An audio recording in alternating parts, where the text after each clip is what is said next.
میں نے پارلر سے نکلتے ہوئے ماں سے پوچھا، یہ لڑکیاں شادی والے دن یہاں آ کر کیا کرتی ہیں؟ یہ گھر میں کریم پاؤڈر لگا کر تیار کیوں نہیں ہوتی؟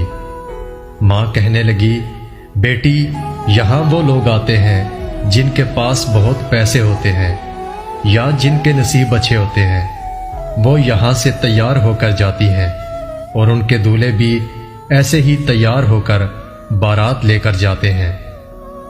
میں نے ماں سے پوچھا، جب آپ کی شادی ہوئی تھی تب آپ کے نصیب کیسے تھے اور آپ کے پاس کتنے پیسے تھے؟ میری ماں نے میری بات سن کر مجھے ڈانٹ دیا اور میں نے دیکھا گھر پہنچنے تک میری ماں رو رہی تھی۔ تب میری عمر 11 سال تھی۔ مجھے بتایا گیا کہ میں 2 سال کی تھی جب میرے پاپا نے میری ماں کو تیسری بیٹی پیدا ہونے کی وجہ سے طلاق دے دی تھی اور میرے 2 بھائی اپنے پاس رکھ لیے تھے، اور میری امی ہم تینوں بہنوں کو لے کر میکے آ گئی۔ میرے ماموں انتہائی غریب کسان تھے، مشکل سے اپنا وقت پاس کرتے تھے۔ اب میری ماں بھی آ گئی تھی اور میری ممانی سارے گھر کا کام بھی میری ماں سے کرواتی اور ہم پہ اپنا غصہ بھی ٹھنڈا کر لیتی۔ وقت گزرتا رہا۔ ایک رات ہم سو کر اٹھے تو صبح میں نے امی کو جگانا چاہا، لیکن امی تو ہمیشہ کے لیے سو گئی تھی۔ جسم ٹھنڈا ہو چکا تھا اور میں روتے ہوئے اپنے آخری سہارے کو سہارا دینے کی کوشش میں تھی، لیکن وہ اس دنیا کو خیر بات کہہ گئی تھی اور ہم بہنیں زمانے کی ٹھوکروں کی نظر ہو گئی تھی۔ ماں جی کو دفنائے ہوئے کافی دن گزر چکے تھے۔ ایک دن ماموں نے کہا، بیٹا آپ کے ابو سے میں نے بات کی ہے، وہ کہہ رہے تھے کہ میری بیٹیوں کو میرے گھر چھوڑ جاؤ، میں انہیں سنبھال لوں گا۔ ہم نے سامان باندھا، ماں کی قبر پر سلام کیا، آنسوؤں کا تحفہ چھوڑ کر وہاں سے ہمیشہ کے لیے روانہ ہو گئے۔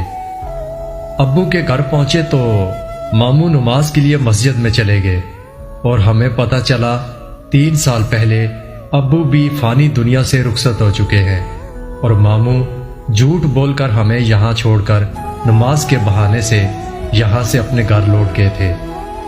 ہم نے شکر کیا کہ ہمیں بھائی نے قبول کر لیا، اور بھابھی یہ کہتے ہوئے اپنے کمرے میں چلی گئی کہ تم لوگ یہاں صرف کچھ دنوں کے لیے رہنے آئے ہو، یہاں کی مالکن بننے کی ضرورت نہیں، اور یہ کپڑے دھو کر اپنی اپنی چارپائی سٹور سے نکال کر سو جانا۔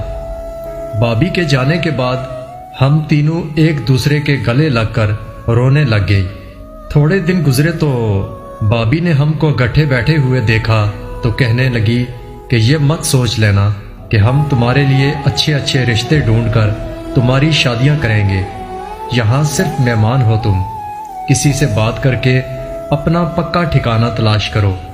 آنسو تو جیسے ہماری آنکھوں کے کنارے پر پڑے ہوتے تھے، ایک سے بڑھ کر ایک مصیبت کا پہاڑ کھڑا تھا۔ 3 مہینے گزرنے کے بعد 2 دن سے میری دونوں بہنیں غائب تھیں۔